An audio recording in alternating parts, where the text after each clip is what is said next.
이 시간 우리에게 주시는 하나님의 말씀은 시편 23편 1절에서 6절까지의 말씀입니다.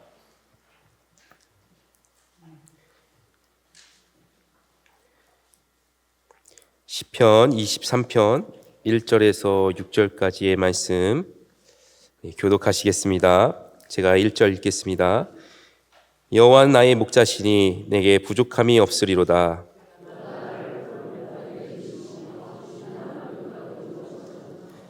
내 영혼을 소생시키시고 자기 이름을 위하여 의의 길로 인도하시는도다.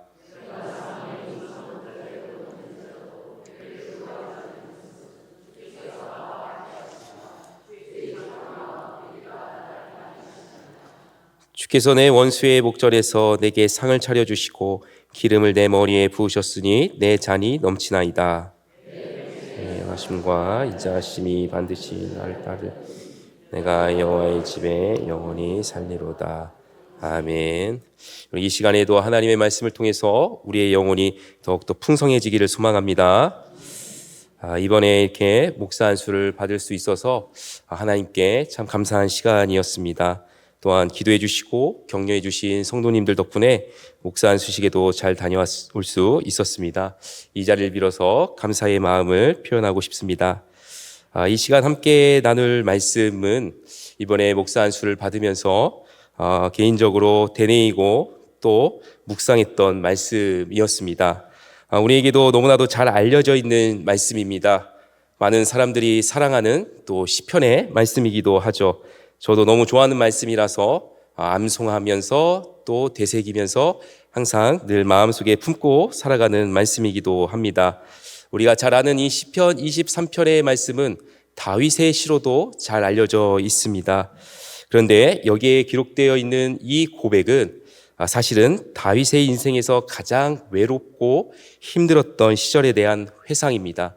그가 화려한 궁궐에서 부와 명예와 권력을 누리면서 보냈던 그 시절에 대한 이야기가 아니라 그가 과거를 되돌아봤을 때 자기가 보내야 했던 그 광야 속에서 피어났던 그 고백이기도 합니다.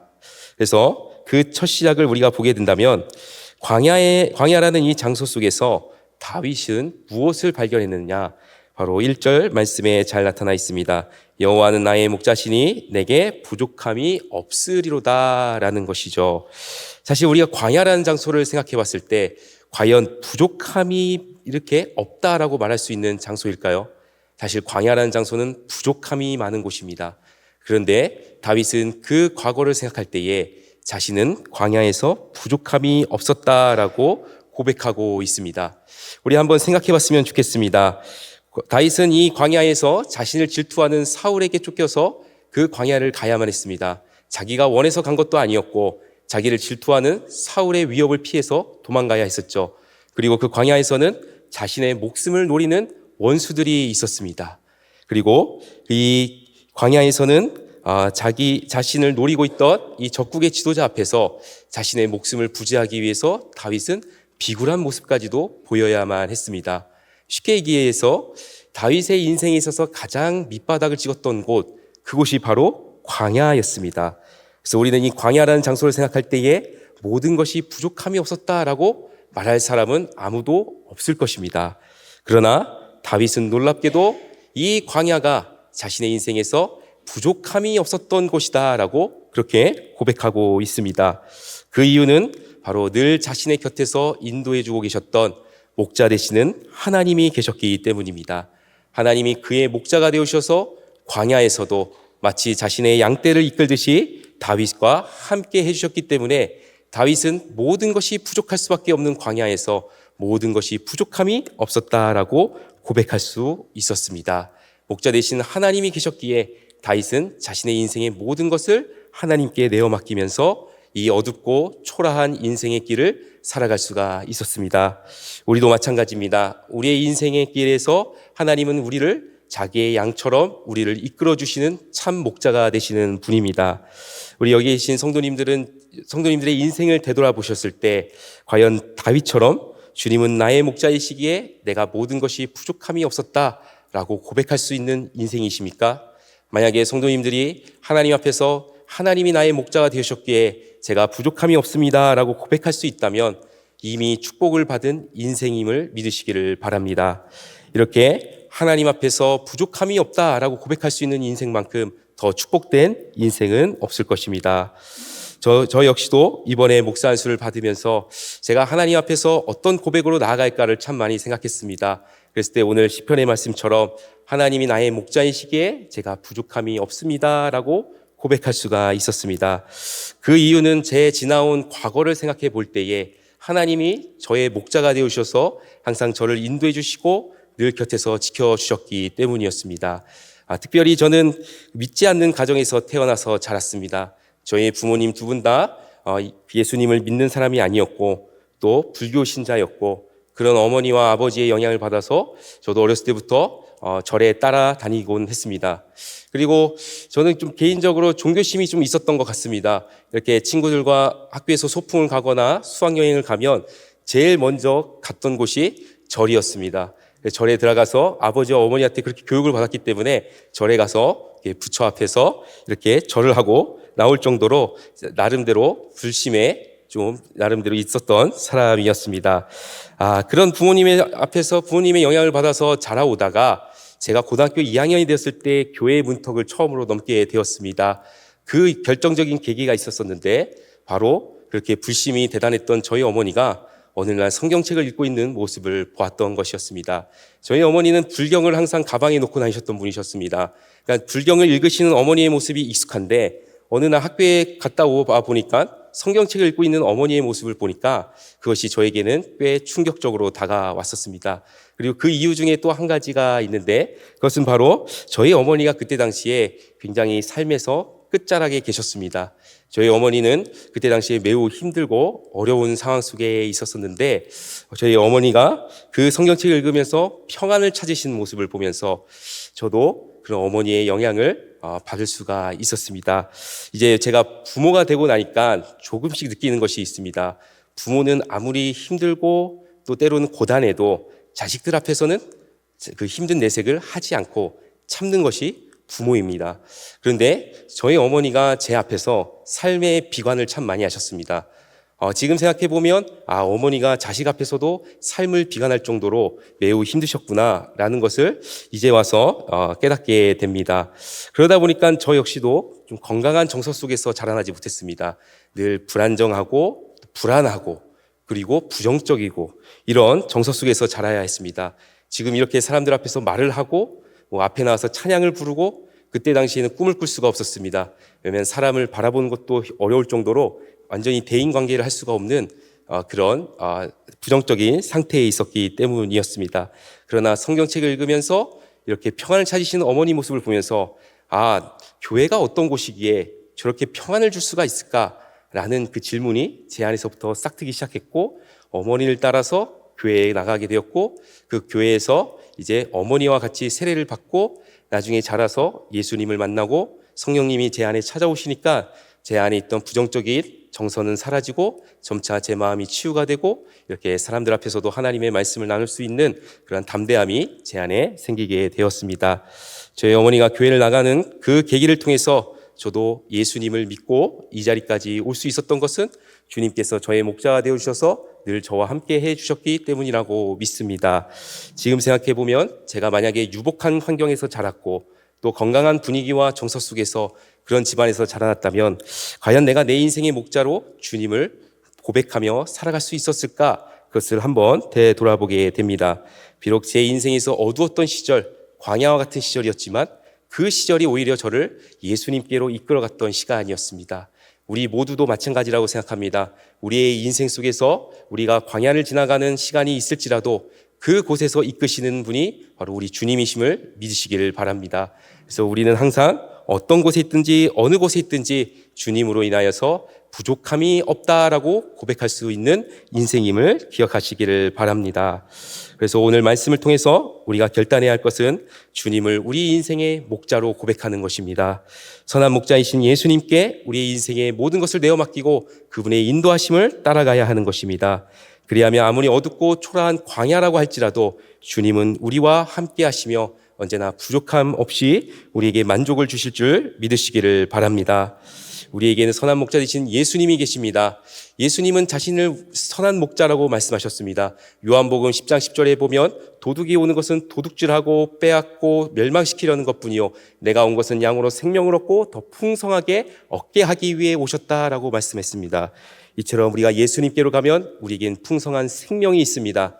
예수님의 길을 따라가면 예수님께서 우리에게 날마다 풍성한 축복을 더해 주실 것입니다. 그러므로 선한 목자 되시는 예수님을 따라가는 우리 모두 어린 양 되기를 소망합니다. 선한 목자이신 예수님은 자신의 양을 포기하지 않으십니다. 우리를 포기하지 않으시고 늘 항상 우리를 지켜주시고 책임져 주시는 분이심을 기억하는 저와 여러분 되기를 소망합니다. 그래서 오늘 말씀을 보시게 되면 다윗이 자신의 인생을 책임져 주셨던 하나님께 이렇게 고백합니다. 2절 말씀을 보시게 되면 그가 나를 푸른 풀밭에 누이시며 쉴만한 물가로 인도하셨다라고 말씀하고 있습니다. 아무리 물 한 모금 먹기 힘든 광야라고 할지라도 언제나 자신에게 쉴만한 물가가 되어주셨던 분이 하나님이셨다라는 것이죠. 여기에 보면 쉴만한 물가라는 이 말은 안식처가 되어주셨다는 말씀입니다. 한번 생각해 보십시오. 그의 목숨을 노리는 사람들이 그를 추격하고 있습니다. 그런데 그 가운데서 과연 쉼을 얻을 수가 있습니까? 이 쉼을 얻기가 어려운 환경이었을 것입니다. 그러나 아무리 외부에서 자신을 노리는 사람들이 자신을 쫓아오고 있을지라도 항상 하나님은 그의 안식처가 되어주셨기 때문에 그는 그 상황 속에서도 쉼을 얻을 수 있었다라는 고백인 것입니다. 그리고 특별히 다윗은 원수 앞에서도 자신을 높여주셨던 하나님을 고백합니다. 원수의 목전에서 상을 차려주시고 자기에게 기름을 부어주셨던 분이 하나님이셨다는 것이죠. 그러면서 다윗이 무엇을 고백합니까? 내 잔이 넘쳤다라고 고백하고 있습니다. 이 고백의 의미는 하나님 내게 왜 이토록 과분한 은혜를 주셨습니까? 라는 고백인 것이죠. 다윗은 광야를 지나갈 때 그의 인생에서 달라진 것은 아무것도 없었을 것입니다. 이 광야의 세월이 언제 끝날지 그는 알 수 없는 상황이었음에도 불구하고 자신의 안식처가 되어주시고 자신의 목자가 되어주시는 하나님으로 인해서 자기는 과분한 은혜를 받았다라고 고백할 수가 있었던 것입니다. 우리도 마찬가지입니다. 우리가 목자이신 예수님의 품에 안기면 예수님은 우리의 안식처가 되어주십니다. 우리에게 쉼을 주시고 예수님은 또한 우리에게 과분한 은혜를 주시는 분이십니다. 우리를 높여주시고 우리의 인생을 존귀하게 해주시는 분이심을 믿으시기를 바랍니다. 그래서 언제나 우리는 목자 되신 예수님을 따라가야 합니다.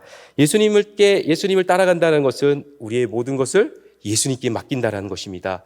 이제 내 인생의 소유가 나의 것이 아닌 예수님이 내 삶의 진정한 소유권을 가지신 분이라고 믿고 고백하며 내어드리는 것이라는 것을 기억하시기를 바랍니다. 그러면 우리는 예수님의 안에 안길 때에 예수님이 주시는 참된 안식을 누릴 수가 있습니다. 비어있는 우리의 영혼 속에도 예수님은 쉼과 안식을 주실 수 있는 선한 목자이시기 때문입니다. 그래서 마태복음 11장 27절 말씀을 보시게 되면 예수님은 이렇게 초청하고 계십니다. 우리 한 목소리로 28절의 말씀 같이 읽겠습니다. 시작. 수고하고 무거운 짐진 자들아 다 내게로 오라. 내가 너희를 쉬게 하리라. 네, 예수님께서 우리에게 늘 항상 쉼을 주시겠다고 약속하고 있습니다. 예수님을 따라서 그 인도하심을 따라가는 인생에는 언제나 쉼이 있다는 사실을 기억하시길 바랍니다. 그렇다면 우리는 어떻게 하면 예수님을 따라갈 수 있습니까? 그 뒤에 나오는 29절 말씀을 보시면 우리 다음과 같이 말씀하고 있습니다. 우리 함께 읽겠습니다. 시작. 나는 마음이 온유하고 겸손하니 나의 멍에를 메고 내게 배우라. 그리하면 너희 마음이 쉼을 얻으리니. 그렇습니다. 우리가 주님을 목자로 고백한다는 것은 바로 주님의 멍에를 메고 주님을 따르는 것입니다. 쉽게 얘기해서 우리는 주님께서 이끄시는 대로 그 이끌림에 의해서 살아간다는 것이죠. 그래서 우리가 그 안에서 쉼을 얻고 주님은 언제나 우리에게 안식을 주신다라고 약속하고 있습니다. 우리 인생이 존귀하게 되는 이 과분한 은혜를 우리 모두가 예수님의 그 인도하심 속에서 발견하는 축복이 있기를 소망합니다. 더 나아가서 주님은 우리를 의의 길로 인도하신다라고 말씀하고 있습니다. 3절에서 다윗은 이렇게 고백합니다. 내 영혼을 소생시키시고 자기 이름을 위하여 의의 길로 인도하시는도다. 여러분 잘 아시는 것처럼 양은 목자의 인도를 따라서 잘 가야 합니다. 양이 목자에게서 벗어나면 양은 위험천만할 수밖에 없습니다. 낭떠러지나 아니면 절벽이나 비탈길로 이렇게 떨어질 수밖에 없는 위험이 있죠. 그러나 다윗은 이렇게 쫓겨다니면서 항상 주님의 인도하심을 찾았고 또한 예수님의 이끄심을 따라서 나왔기 때문에 그가 항상 올바른 길, 의의 길을 걸어갈 수 있다라고 고백합니다. 물론 다윗에게도 위기가 있었습니다. 그가 광야에서 그가 위기를 만난 적이 있었는데 바로 그도 범죄할 수 있는 그런 위기를 만났던 때가 있었습니다. 그러나 오늘 이 말씀에서 다윗은 무엇을 고백하고 있습니까? 자기가 올바른 길, 의의 길로 갈 수 있었던 것은 그의 영혼을 살아나게 하신 하나님, 소생시키시고 의의 길로 인도하신 하나님이 함께 하셨기 때문에 자기가 마침내 그 하나님 앞에서 올바르게 서 있게 되었다라고 고백하고 있는 것이죠. 우리도 마찬가지로 의의 길, 올바른 길로 걸어가기 위해서는 우리의 목자 되시는 예수님을 바라볼 수 있어야 합니다. 우리의 삶에는 언제나 시험이 있고 그 시험은 언제나 우리를 실족하게 만듭니다. 그 가운데서 우리의 시선을 예수님께로 고정시키면 예수님께서 우리를 의의 길, 올바른 길로 인도해 주신다는 것을 믿으시기를 바랍니다. 그래서 우리가 너무나도 잘 아는 말씀인 믿음의 주요 온전케 하신 이신 예수를 바라보자라고 성경은 우리에게 권면하고 있습니다. 죄의 유혹과 끝까지 싸우되 그 죄의 시험 속에서 우리가 승리할 수 있는 유일한 길은 믿음의 주요 온전케 하신 이신 예수님을 바라보는 것이라고 바로 성경은 우리에게 가르쳐주고 있습니다. 믿음의 주요 온전케 하신 이라는 것이 무슨 뜻입니까? 예수님은 우리의 믿음의 첫 시작이자 우리의 믿음을 완성시키는 분이라는 것입니다. 우리가 이 땅에 살아가면서 죄의 유혹이 있고 때로는 우리가 시험이 있고 그것에 의해서 우리가 실족하게 되는 위기가 찾아오지만 그 가운데서 우리가 예수님을 바라보면 예수님은 우리의 믿음을 마침내 완성시켜 주시고 그 믿음 가운데서 우리를 승리자로 살아가게 해주신다라는 약속임을 기억하시기를 바랍니다. 그랬을 때 우리는 그 안에서 주님이 주시는 평안과 위로를 얻을 수가 있습니다. 그래서 다윗은 이렇게 고백을 하죠. 바로 사망의 음침한 골짜기를 내가 다닐지라도 해를 두려워하지 않을 것은 주의 지팡이와 막대기가 나를 안위하시니라 라고 고백하고 있습니다. 주의 능력이 그를 붙잡아 주었기 때문에 아무리 사망의 음침한 골짜기를 다닐지라도 그의 인생을 보호해 주셨던 그 하나님을 발견할 수 있다라는 것입니다. 특별히 여기서 안위하신다라는 말은 평안을 주신다라는 것입니다. 다윗이 경험했던 평안이 무엇이었습니까? 광야에서 그가 쫓겨다닐 때 그를 항상 보호해 주셨던 하나님, 그 안에서 그는 위로를 얻었다라고 고백하고 있는 것입니다. 우리 한번 욥을 한번 생각해 봤으면 좋겠습니다. 욥은 이해할 수 없는 고난을 당해야만 했습니다. 우리가 욥기를 읽게 되면 마지막까지 욥은 자신이 고난을 당한 이유를 알 수가 없었던 것 같습니다. 욥기 어디에도 자기가 당한 이 고난이 왜 어디서 시작되었다고 그가 이해했다라는 이야기가 없습니다. 그러나 한 가지 분명한 사실은 있죠. 이해할 수 없는 고난이었지만 그 가운데 자기에게 찾아오신 하나님이 있었다라는 것입니다. 그리고 그가 무엇을 고백합니까? 내가 귀로만 들었던 하나님이 아니라 이제 내가 눈으로 보는 하나님이고 그 하나님으로 인하여서 자기가 위로를 얻었다라고 그렇게 고백하고 있습니다. 아무리 삶의 끝자락에 있을지라도 하나님은 우리에게 찾아와 주십니다. 하나님은 우리가 귀로만 들었던 하나님이 아니라 이제 눈으로 보고 고백할 수 있는 하나님이심을 믿으시기를 바랍니다. 그리고 그 안에서 하나님이 주시는 위로를 얻으실 수가 있습니다. 하나님이 언제나 우리에게 위로를 주시는 분이심을 기억하시기를 바랍니다. 우리가 그 위로를 얻기 위해서는 목자 되시는 우리 주님의 시선을 바라볼 수 있어야 합니다. 주님은 자신의 양떼들을 바라보면서 주님께서 느끼시는 마음이 있기 때문입니다. 우리가 잘 아는 오병이어 사건을 기억해 보시면 빈들에 5,000명이나 되는 사람들이 몰려들었습니다. 그 사람은 어디에도 의지할 곳이 없던 사람들이었습니다. 그러나 그 사람들이 몰려들었을 때 예수님께서 그들을 바라보셨을 때 예수님의 마음이 어떻다고 성경이 이야기하고 있는가 하면은 이렇게 말씀하고 있습니다. 그 목자 없는 양 같음으로 인하여 불쌍히 여기셨다라는 것입니다. 어디에도 의지할 곳이 없어서 예수님께로 몰려들었던 사람들, 상처투성이었고 볼품없는 사람이라고 할지라도 주님은 그들을 향해서 항상 시선을 고정하시고 불쌍한 마음을 느끼시는 분이라는 것이죠. 그리고 예수님이 느끼셨던 그 불쌍한 마음은 창자가 끊어지고 심장이 터질 것 같은 절절하고 안타까운 마음이었다는 것입니다. 그 시선은 지금도 우리를 바라보시는 주님의 시선입니다. 그 시선을 바라볼 때 우리를 긍휼히 여겨주시고 불쌍히 여겨주시는 주님의 마음을 느끼시기를 바랍니다. 주님의 마음을 느끼실 때 우리는 비로소 평안과 위로를 되찾게 됨을 기억하시기를 바랍니다. 인생에 고난과 문제가 있으십니까? 주님의 시선을 바라보시기를 바랍니다. 고난당하는 나를 바라보는 것이 아니라 과연 고난당하는 나를 바라보시는 주님의 시선은 무엇일까를 생각해 보십시오. 주님은 언제나 불쌍한 마음, 긍휼히 여기는 마음, 그 마음으로 우리를 바라보고 계심을 기억하시기를 바랍니다. 그래서 지금까지 나는 목자 되신 주님을 따라갔을 때 우리가 경험할 수 있는 축복, 바로 주님이 우리에게 안식처가 되어주시고 우리를 인도해 주시고 우리에게 평안과 위로를 주시는 이 모든 축복들은 결국 주님의 한결같은 사랑이라는 말로 마무리할 수가 있습니다. 우리 6절의 말씀을 함께 읽고 이제 말씀을 정리하도록 하겠습니다. 우리 함께 읽겠습니다. 시작.